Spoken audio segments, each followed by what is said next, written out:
What does $1 billion look like when you set it on fire? Right now, we are watching the streaming wars play out in real time. Netflix, Amazon, Disney, they're buying up every fantasy book, every old video game, and every dusty IP they can find. They are throwing GDP level budgets at them. But we have seen the results. The Witcher, Rings of Power, Wheel of Time, shows that cost a fortune, look expensive, but somehow feel empty. Hollywood is in a panic. They are desperate for the next Game of Thrones. They have the CGI, they have the money, but they keep failing. Why? Because they are looking for content, they are looking for franchises. What they should be looking for are the greatest dark fantasy story ever told has been sitting right in front of them for 25 years. It's not a novel you have to read, it's not a 100-hour RPG, it's a movie from the year 2000 that was so far ahead of its time, it feels like it came from the future. It is Vampire Hunter D Bloodlust.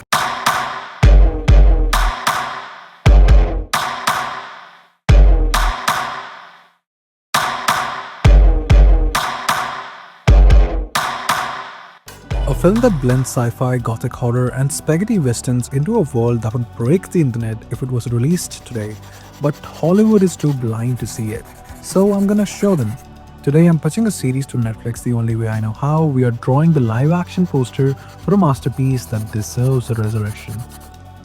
To understand why this poster needs to look a specific way, you have to understand where we are. I mean the year 12,090 AD. Most post-apocalyptic stories look the same, lots of brown dirt, rusty metal and rags, but the world of Vampire Hunter D is different. It's a concept called ruined opulence. Civilization destroyed itself in a nuclear war, but then the vampires, the nobility, took over. They rebuilt the world in their image. So we have this terrifying mix of high-tech science and Victorian fashion. The horses are cybernetic, the castles are powered by nuclear reactors, the weapons are swords but they cut through lasers. Because the original character designer was the legendary Yoshitaka Amano. If you play video games, you know that name. He's the guy who gave Final Fantasy its soul. His art is wispy, ethereal, and almost like an hallucination. This is where the challenge comes in. If I just copy Amano, it becomes a fan art. I don't want that.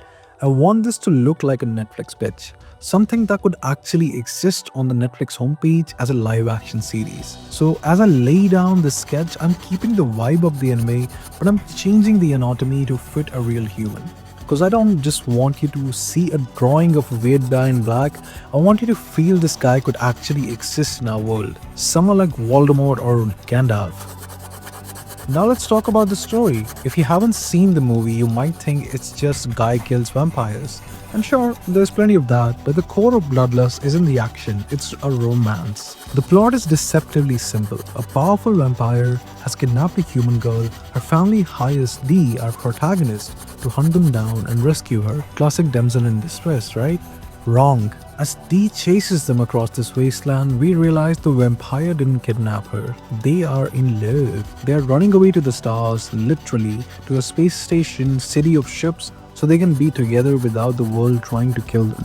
This flips the entire script. Suddenly, Dee isn't the hero saving the girl, he's the Terminator chasing down Romeo and Juliet. It adds this layer of tragedy that I want to capture in the lighting of this piece. Usually when I color a hero, I give them the warm light, the heroic light, but here I'm choosing cold blues and harsh red lighting, because Dee knows he's the bad guy in their love story, but he has a job to do. This is the kind of moral ambiguity that made Game of Thrones Season 1 to 4 so good. It's not about good guys versus bad guys.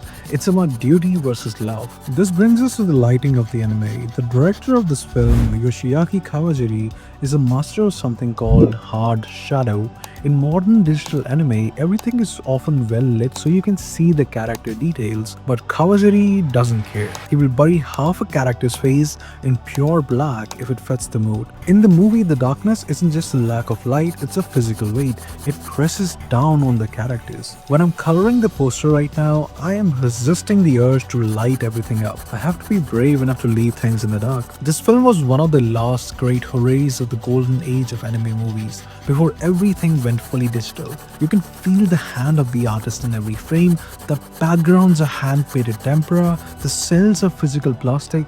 It has a texture that digital cameras just can't replicate.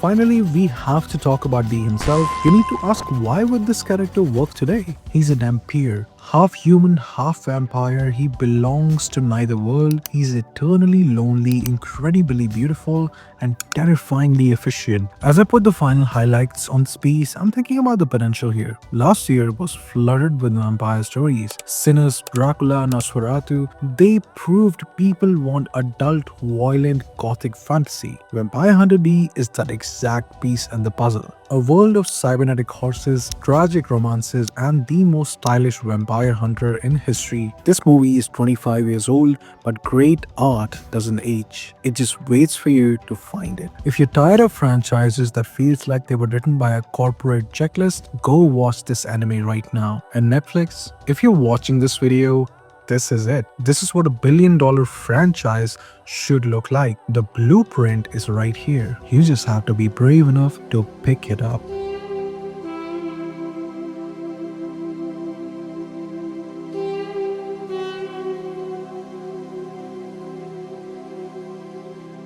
If you enjoyed this deep dive, let me know in the comments which other forgotten anime deserves the Hollywood treatment.